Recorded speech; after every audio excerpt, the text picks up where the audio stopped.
नमस्कार दोस्तों, स्वागत है आप सभी का एक बार फिर से वेबटेक क्लासेस में। और दोस्तों, जैसा कि आप सभी जानते हैं कि हम ट्रिपल सी ऑनलाइन सीरीज में इस समय लिब्रे ऑफिस कैल्क पढ़ रहे हैं। और पिछली क्लासेस में दोस्तों हमने ऑटोफिल तक के सारे टॉपिक्स कवर कर दिए हैं। अगर आपने दोस्तों पिछली क्लासेस नहीं देखी हैं तो वीडियो के डिस्क्रिप्शन में दोस्तों इस सीरीज के प्लेलिस्ट का लिंक आपको मिल जाएगा, आप जाकर देख सकते हैं। आज की क्लास में दोस्तों हम बात करने वाले हैं सॉर्टिंग एंड फिल्टरिंग की, फ्रीजिंग पेन की बात करेंगे और उसके बाद दोस्तों हम फार्मूला फॉर नंबर्स देखेंगे जिसमें एडिशन, सब्ट्रैक्शन, मल्टीप्लिकेशन एक्सेट्रा देखेंगे। तो चलिए दोस्तों आज की क्लास शुरू करते हैं।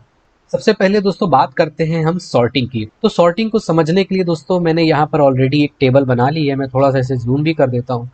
सॉर्टिंग का दोस्तों मतलब होता है कि आप किसी पर्टिकुलर ऑर्डर में अपने डेटा को देखना चाहते हो। तो दोस्तों एग्जाम्पल के तौर पे सपोज करिए मैं यहाँ पर इसे कॉपी कर लेता हूँ और उसके बाद यहाँ पर पेस्ट कर देता हूँ अभी के लिए। और दोस्तों अगर आप इन नाम को चाहते हो कि अल्फाबेटिक ऑर्डर में हो जाए तो आप इनको पहले सेलेक्ट कर लीजिए। और सेलेक्ट करने के बाद दोस्तों आपको टूल बार में कुछ ऑप्शंस देखने को मिल जाते हैं। मैं थोड़ा सा जूम कर देता हूँ, आप यहाँ पर ध्यान से देखिए। यहाँ पर आपको A to Z यानी सॉर्ट असेंडिंग का ऑर्डर आपको देखने को मिलता है। और यहाँ पर आप देख सकते हैं Z to A यानी कि सॉर्ट डिसेंडिंग का ऑर्डर आपको देखने को मिलता है। अगर आप दोस्तों सॉर्ट असेंडिंग पे क्लिक करेंगे तो अल्फाबेटिकली असेंडिंग ऑर्डर में ये एडजस्ट हो जाएगा। तो अब आप यहाँ पर देख सकते हैं कि ये असेंडिंग ऑर्डर में एडजस्ट हो गया है। अगर दोस्तों मैं इसे Z to A यानी डिसेंडिंग ऑर्डर में एडजस्ट करूंगा तो अब आप देख सकते हैं कि ये जो नेम है डिसेंडिंग ऑर्डर में ये अल्फाबेटिकली सॉर्ट हो गए हैं। तो अभी मैं इसे डिलीट कर देता हूं और अब सॉर्टिंग को थोड़ा सा और डिस्कस कर लेते हैं। तो दोस्तों जैसा कि आप इस टेबल में देख सकते हैं कि यहाँ पर रोल नंबर लिखा है, फिर उसके बाद स्टूडेंट का नाम लिखा है और उसके बाद ट्रिपल सी एग्जाम में उनके जो मार्क्स आए हैं वो भी यहाँ पर मेंशन है। अब सपोज करिए दोस्तों आपको यहाँ पर भी अल्फाबेटिकली ही नाम चाहिए और उनके मार्क्स भी उसी ऑर्डर में चाहिए। तो दोस्तों उसके लिए आपको यहाँ पर डेटा मेन्यू में क्लिक करना पड़ेगा। मैं यहाँ पर थोड़ा सा जूम भी कर देता हूँ, यहाँ पर आपको डेटा मेन्यू देखने को मिल जाता है। उसके बाद दोस्तों आपको यहाँ पर ऑप्शन देखने को मिलता है सॉर्ट। ये सॉर्ट का ऑप्शन दोस्तों आपको यहाँ पर डेटा मेन्यू में भी देखने को मिल जाता है। उसके अलावा दोस्तों आपको यहाँ पर फॉर्मेटिंग टूल बार में भी ये सॉर्ट का ऑप्शन देखने को मिल जाता है। तो सॉर्टिंग करने के लिए दोस्तों आपको इन दोनों में से कहीं पे भी आप क्लिक कर सकते हैं। मैं थोड़ा सा करके भी आपको दिखा देता हूँ। तो मैंने यहाँ पर क्लिक किया और उसके बाद मैंने सॉर्ट पे क्लिक किया तो आपके सामने एक डायलॉग बॉक्स अपीयर हो जाएगा। आपको ये पूछ रहा है कि आपको सॉर्टिंग किसके अकॉर्डिंग करनी है। तो दोस्तों हमें नेम के अकॉर्डिंग सॉर्टिंग करनी है। तो हम यहाँ पर रोल नंबर की जगह नेम को सेलेक्ट कर लेंगे और उसके बाद हम यहाँ पर ओके कर देंगे। जैसे ही दोस्तों हम ओके करेंगे, इसको थोड़ा सा जूम आउट भी करके दिखा देते हैं। तो अब आप देख सकते हैं कि ये जो नेम है वो अल्फाबेटिकली सॉर्ट हो गए हैं और उनके मार्क्स भी अकॉर्डिंगली एडजस्ट हो गए हैं। अब आप यहाँ पर थोड़ा सा ध्यान से देखिए, ये जो रोल नंबर दिखे हैं ये आगे पीछे हो गए हैं, यानी कि अल्फाबेटिकली जिसका जो रोल नंबर था वो यहाँ पर एडजस्ट हो गया है। अजय का रोल नंबर 1 था तो दोस्तों वो यहीं पर आ गया है, फिर अनिल का 2 था तो वो यहाँ पर है। लेकिन अल्फाबेटिकली तीसरे नंबर पे गीता आएगा, लेकिन उसका रोल नंबर 9 था तो अब गीता का नाम तीसरे नंबर पे आ गया है और यहाँ पर रोल नंबर 9 आपको दिख रहा है। तो ये पूरी टेबल दोस्तों अब अल्फाबेटिकली एडजस्ट हो गई है। तो दोस्तों हमने देखा कि हम सॉर्टिंग किस तरीके से करते हैं और क्यों करते हैं। अब दोस्तों एक और रिक्वायरमेंट हो सकती है। सपोज करिए दोस्तों आपको यहाँ पर जो स्टूडेंट के नाम है आपको उनके मार्क्स के असेंडिंग ऑर्डर में चाहिए, यानी कि जो सबसे कम मार्क्स वाला स्टूडेंट है वो पहले आए और सबसे ज्यादा मार्क्स वाला स्टूडेंट वो बाद में आए। तो उसके लिए भी दोस्तों आपको पहले टेबल को सिलेक्ट करना पड़ेगा, फिर वापस से दोस्तों यहाँ पर डेटा मेन्यू में आप सॉर्ट पे क्लिक कर सकते हैं, या फिर दोस्तों आप यहाँ पर भी जो सॉर्ट का ऑप्शन आपको देखने को मिलता है आप उस पर भी क्लिक कर सकते हैं। यहाँ पर आप इसको क्लिक कर दीजिए और उसके बाद वैसे ही एक डायलॉग बॉक्स आपके सामने आएगा। तो इस बार दोस्तों मैं यहाँ पर ट्रिपल सी मार्क्स पे क्लिक कर देता हूँ और असेंडिंग ही रहने देता हूँ और ओके कर देता हूँ। अब थोड़ा सा इसको जूम आउट कर देते हैं और आप देख सकते हैं कि जो सबसे कम मार्क्स जिस स्टूडेंट के हैं वो सबसे ऊपर है और सबसे ज्यादा मार्क्स वाले स्टूडेंट का नाम सबसे नीचे आपको देखने को मिल रहा है। तो दोस्तों आई होप कि अब आपको ये सॉर्टिंग समझ में आ गई होगी। अब बात करते हैं दोस्तों आज के अगले टॉपिक की, जो है फिल्टरिंग। फिल्टरिंग करने के लिए भी दोस्तों मैंने यहाँ पर एक टेबल बनाई हुई है जिसमें स्टूडेंट के नाम है, उनका सिटी है और उनके ट्रिपल सी एग्जाम के मार्क्स हैं। अब दोस्तों आप यहाँ पर देख सकते हैं कि कोई स्टूडेंट जयपुर सिटी से है, कोई अजमेर से है, कोई कोटा से है, कोई उदयपुर से है। तो इस तरीके से दोस्तों अलग अलग सिटीज से यहाँ पर स्टूडेंट्स हैं। हालांकि दोस्तों ये टेबल बहुत छोटी है, इसमें सिर्फ और सिर्फ 10 स्टूडेंट के नाम है। लेकिन सपोज करिए दोस्तों, अगर इस टेबल पे 100 से भी ज्यादा स्टूडेंट के नाम होते और उसके बाद आपको कोई बोलता कि अजमेर के कितने स्टूडेंट हैं और उनके क्या क्या नाम है, आप देख कर बताओ, तो बिना फिल्टरिंग किए अगर आप देखेंगे या ढूंढेंगे तो आपको बहुत ही टाइम लग सकता है। तो इस प्रॉब्लम को सॉल्व करने के लिए दोस्तों हम फिल्टरिंग का यूज कर सकते हैं। कैसे करते हैं वो मैं आपको बताता हूँ। सबसे पहले दोस्तों आपको टेबल को सेलेक्ट करना है और सेलेक्ट करने के बाद दोस्तों आपको ऑटो फिल्टर पे क्लिक करना है। ऑटो फिल्टर का ऑप्शन दोस्तों आपको यहाँ डेटा मेन्यू में भी देखने को मिलेगा और उसके अलावा दोस्तों आपको यहाँ पर स्टैंडर्ड टूल बार में भी आपको ये ऑप्शन देखने को मिल जाता है। मैं थोड़ा सा जूम कर देता हूँ। आप यहाँ पर देख सकते हैं कि ये ऑटो फिल्टर का ऑप्शन आपको देखने को मिल रहा है और सेम ऑप्शन आपको यहाँ पर डेटा मेन्यू में भी देखने को मिलता है। तो आप इस पे क्लिक कर दीजिए और मैं थोड़ा सा जूम आउट कर देता हूँ।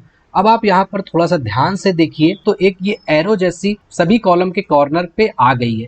इस एरो की मदद से ही दोस्तों हम फिल्टरिंग कर सकते हैं। तो कैसे करते हैं उसे भी डिस्कस कर लेते हैं।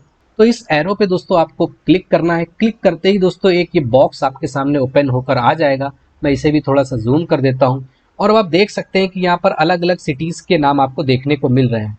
अब सपोज करिए दोस्तों आपको सिर्फ उन स्टूडेंट्स के नाम चाहिए जिनका सिटी अजमेर है, तो आप यहाँ ऑल पे क्लिक करेंगे तो वो अनटिक हो जाएगा और उसके बाद आप अजमेर पे टिक करेंगे और ओके कर देंगे। अब मैं थोड़ा सा जूम आउट कर देता हूँ। अब आप देख सकते हैं कि सिर्फ 3 स्टूडेंट के नाम आपको देखने को मिल रहे हैं और उन तीनों का ही जो सिटी है वो अजमेर है। तो दोस्तों हमने यहाँ पर देखा कि हम फिल्टरिंग क्यों करते हैं और कैसे कर सकते हैं। अब दोस्तों मैं इसे अभी के लिए अनडू कर देता हूँ। तो यहाँ पर अब सारे स्टूडेंट के नाम वापस से आ गए हैं और उसके बाद दोस्तों यहाँ पर जो ऑटो फिल्टर लगा हुआ है मैं उसे भी दोबारा क्लिक करूंगा तो ऑटो फिल्टर ऑफ हो जाएगा और उसके बाद यहाँ पर कॉर्नर पे जो एरोज बन के आ रही थी अब वो भी गायब हो गई है। अब सपोज करिए दोस्तों आपको इस टेबल पे उन स्टूडेंट्स का नाम लाना है जिनका सिटी अजमेर है और उनके मार्क्स 55 से ज्यादा है। उसके लिए भी दोस्तों आपको यहाँ पर टेबल को सेलेक्ट करना पड़ेगा और सेलेक्ट करने के बाद दोस्तों आपको जाना है डेटा मेन्यू में। मैं थोड़ा सा जूम कर देता हूँ और उसके बाद दोस्तों आपको यहाँ पर ऑटो फिल्टर के बाद मोर फिल्टर्स का ऑप्शन देखने को मिल जाता है। उसके बाद दोस्तों आपको सेलेक्ट करना है स्टैंडर्ड फिल्टर। जैसे ही दोस्तों आप स्टैंडर्ड फिल्टर पे क्लिक करोगे आपके सामने एक डायलॉग बॉक्स आ जाएगा। अब दोस्तों हमें क्या चाहिए, हमें चाहिए कि उनका सिटी अजमेर होना चाहिए और मार्क्स जो है वो 55 से ज्यादा हो। तो मैं यहाँ पर पहले सेलेक्ट कर लूंगा सिटी और यहाँ पर दोस्तों इक्वल टू ऑलरेडी सिलेक्टेड है, मैं उसे रहने देता हूँ और वैल्यू पे सेलेक्ट कर देता हूँ अजमेर, यानी कि city should be equal to Ajmer. तो ये केवल उन्हीं रिकॉर्ड्स को दिखाएगा जिनका सिटी अजमेर है। अब मैं यहाँ पर दोस्तों एक और कंडीशन लगा सकता हूँ। आपको यहाँ पर एंड और देखने को मिल रहे हैं। मैं एंड पे क्लिक करूंगा, उसके बाद दोस्तों मैं यहाँ पर ट्रिपल सी एग्जाम मार्क्स पे क्लिक करूंगा और हमारी कंडीशन क्या है कि 55 से मार्क्स ज्यादा होने चाहिए। तो मैं यहाँ पर ड्रॉप डाउन बॉक्स पे क्लिक करूंगा और यहाँ पर आपको ग्रेटर देन का साइन देखने को मिल जाता है। मैं इस पे क्लिक करूंगा और उसके बाद मैं यहाँ पर लिख दूंगा 55 और उसके बाद मैं ओके कर दूंगा और मैं थोड़ा सा इसे जूम आउट कर देता हूं। तो अब आप देख सकते हैं कि यहाँ पर केवल 2 स्टूडेंट का नाम आ रहा है और उन दोनों के सिटी अजमेर है और उनके दोनों के ही मार्क्स 55 से ऊपर हैं। क्योंकि दोस्तों हमने कंडीशन लगाई थी कि उनका सिटी अजमेर होना चाहिए और मार्क्स 55 से ज्यादा होने चाहिए, तो ये हमें सिर्फ उन्हीं रिकॉर्ड्स को दिखा रहा है जो हमारी दोनों ही कंडीशंस को फुलफिल कर रहे हैं।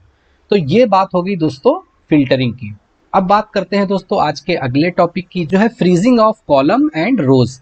तो उसके लिए दोस्तों मैं यहाँ पर इसे अनडू कर देता हूँ और ये सारे स्टूडेंट के मार्क्स अब यहाँ पर आ गए हैं। और दोस्तों मैं एक काम करता हूँ, यहाँ पर इन सबको सेलेक्ट कर लेता हूँ, कॉपी करता हूँ, उसके बाद यहाँ पर मैं वापस से पेस्ट कर देता हूँ और मैं थोड़ा सा इसे जूम भी कर देता हूँ तो थोड़ा सा आपको और क्लियर दिखाई देगा। अब दोस्तों आप यहाँ पर एक चीज नोटिस करिए कि स्क्रीन में दोस्तों सारे स्टूडेंट के नाम आपको एक साथ नहीं दिख रहे हैं, क्योंकि यहाँ पर नंबर ऑफ रिकॉर्ड्स ज्यादा है और स्क्रीन का साइज भी बड़ा हो गया है। तो अब आपको यहाँ पर सारे स्टूडेंट के नाम एक साथ नहीं दिख रहे हैं। उसके अलावा दोस्तों अब आप यहाँ पर एक चीज पर ध्यान दीजिए कि जो पहली रो है दोस्तों वो हेडिंग का काम कर रही है, यानी कि इसको देख के आपको पता चल जाता है कि सेल्स में जो वैल्यूज लिखी हैं वो क्या है। यहाँ पर हेडिंग है दोस्तों रोल नंबर, फिर ये है नाम, यहाँ पर सिटी है, तो आपको देख के पता चल जाएगा कि ये जो एंट्रीज है वो सिटीज की हैं और फिर यहाँ पर लिखा हुआ है ट्रिपल सी के मार्क्स। तो आपको इस रो को देख के पता चल जाता है कि नीचे लिखी एंट्री किस चीज से रिलेटेड है। अब सपोज करिए दोस्तों मैं यहाँ पर स्क्रॉल डाउन करूंगा तो अब आप देख सकते हैं कि वो जो रो थी हमारी वो अब ऊपर चली गई है। अब आपको यहाँ पर देख के डायरेक्टली आप आइडिया नहीं लगा सकते हैं कि ये नंबर क्या है और ये सारी एंट्रीज किस चीज से रिलेटेड है। हालांकि दोस्तों अभी यहाँ पर एंट्रीज बहुत कम है और कोई भी इजिली याद कर सकता है कि ये ट्रिपल सी के मार्क्स थे और ये रोल नंबर था। लेकिन सपोज करिए दोस्तों यहाँ पर बहुत सारी एंट्रीज होती है और अलग अलग सब्जेक्ट्स के मार्क्स होते, तो आप स्क्रॉल डाउन करने के बाद ये इजिली याद नहीं रख पाते कि ये सारी एंट्रीज किससे रिलेटेड है। तो इस प्रॉब्लम को सॉल्व करने के लिए दोस्तों हम रोज को या कॉलम्स को फ्रीज कर सकते हैं। अब ये क्या होता है थोड़ा सा मैं आपको बता देता हूँ। सबसे पहले आप सबसे ऊपर जाइए। अब सपोज करिए दोस्तों यहाँ पर ये रो है वो फिक्स हो जाए यानी कि फ्रीज हो जाए, और अगर आप स्क्रॉल डाउन करें तो ये हमेशा आपको दिखाई दे, तो इसको ही दोस्तों हम फ्रीजिंग ऑफ रो कहेंगे।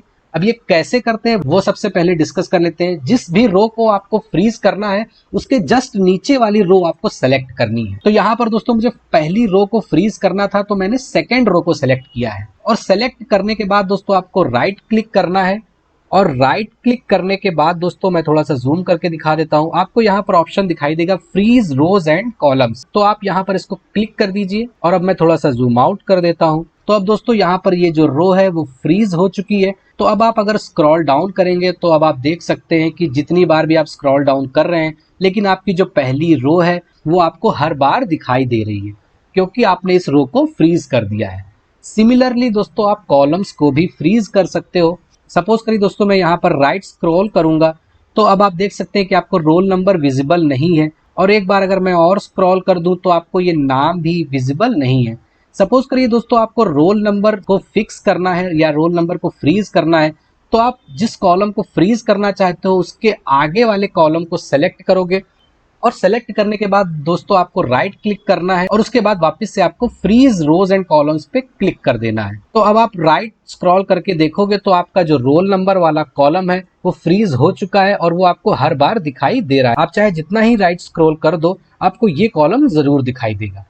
उसके अलावा दोस्तों आप यहाँ पर ये भी नोटिस कर सकते हैं कि आपको ये फ्रीज कॉलम और फ्रीज रो का ऑप्शन आपको व्यू मेन्यू में भी दिखाई देता है। आप यहाँ पर क्लिक करेंगे उसके बाद आप यहाँ पर देख सकते हैं कि यहाँ पर आपको फ्रीज रोज एंड कॉलम्स का ऑप्शन यहाँ पर भी दिखाई दे रहा है। उसके जस्ट नीचे आपको यहाँ पर फ्रीज सेल का भी एक ऑप्शन देखने को मिल जाता है, जिसकी मदद से दोस्तों आप फर्स्ट कॉलम को और फर्स्ट रो को फ्रीज कर सकते हो।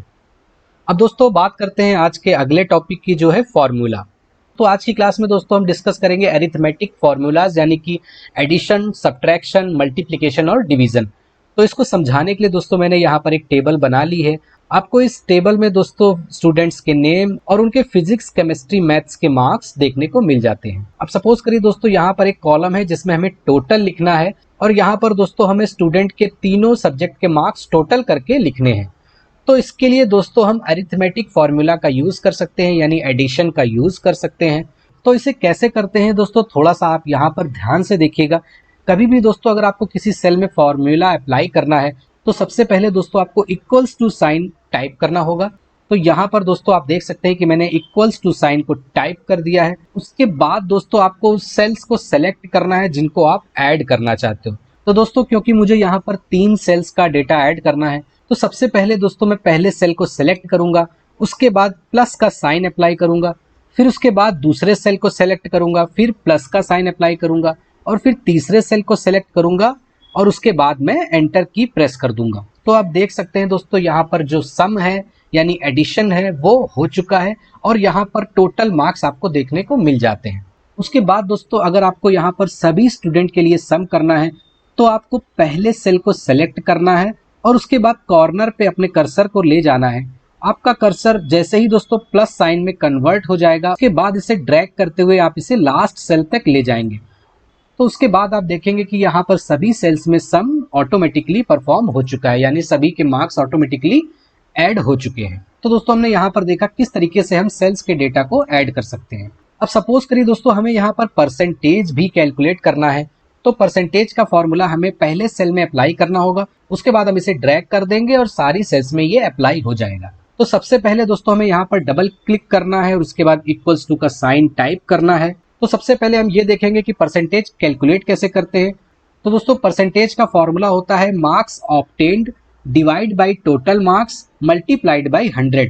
तो यहाँ पर मार्क्स ऑब्टेन्ड दोस्तों इस सेल में लिखा हुआ है, तो हम इस सेल को सेलेक्ट कर लेंगे। उसके बाद डिवाइड बाय टोटल मार्क्स करेंगे। तो यहाँ पर दोस्तों आउट ऑफ 100 3 सब्जेक्ट्स के मार्क्स लिखे हुए हैं, तो हम डिवाइड बाय टोटल मार्क्स में 300 लिख देंगे और उसके बाद मल्टीप्लाइड बाय 100 कर देंगे। इतना करने के बाद दोस्तों हम एंटर की प्रेस करेंगे, तो अब आप देख सकते हैं यहाँ पर उसके परसेंटेज ऑटोमेटिकली आ गए हैं। अब सभी सेल पर ये अप्लाई करने के लिए दोस्तों हम यहाँ पर इसे ड्रैग कर देंगे। तो अब आप देख सकते हैं सभी स्टूडेंट के जो परसेंटेज हैं वो कैलकुलेट हो चुके हैं। तो दोस्तों हमने यहाँ पर सारे अरिथमेटिक फंक्शंस को अप्लाई करके देख लिया है, प्लस भी करके देख लिया। यहाँ पर दोस्तों हमने डिवीजन और मल्टीप्लिकेशन दोनों किए। उसके बाद दोस्तों बचता है सब्ट्रैक्शन। अब सपोज करिए दोस्तों आपको दो स्टूडेंट्स के मार्क्स में डिफरेंस कितना है वो आपको निकालना है, तो आप सब्ट्रैक्शन का यूज कर सकते हो। आप उसे कैसे करोगे वो भी मैं आपको बता देता हूँ। सपोज करिए दोस्तों आपको यहाँ पर देखना है कि अजय और अनिल के मार्क्स में कितना डिफरेंस है, तो आप यहाँ पर सिंपली किसी भी सेल में इक्वल्स टू टाइप कर दीजिए और उनके टोटल मार्क्स इस सेल में लिखे हुए हैं। तो आप पहले किसी एक सेल को सेलेक्ट कर लीजिए, उसके बाद आप माइनस साइन प्रेस करिए, उसके बाद आप दूसरा सेल सेलेक्ट कर लीजिए और फिर उसके बाद एंटर की प्रेस कर दीजिए। तो यहाँ पर इसका आंसर आ गया है 14, यानी कि अजय ने अनिल से 14 मार्क्स ज्यादा स्कोर किए हैं। तो आज की क्लास में दोस्तों हमने बात करी सॉर्टिंग एंड फिल्टरिंग की, freezing of rose and columns की, और सेल्स में कैसे फॉर्मूला अप्लाई करते हैं वो भी हमने आज की क्लास में देख लिया। अब चलते हैं दोस्तों आज के क्वेश्चंस की तरफ। तो आज का दोस्तों पहला क्वेश्चन है sort command is available in which menu, यानी सॉर्ट कमांड किस मेन्यू में अवेलेबल होती है।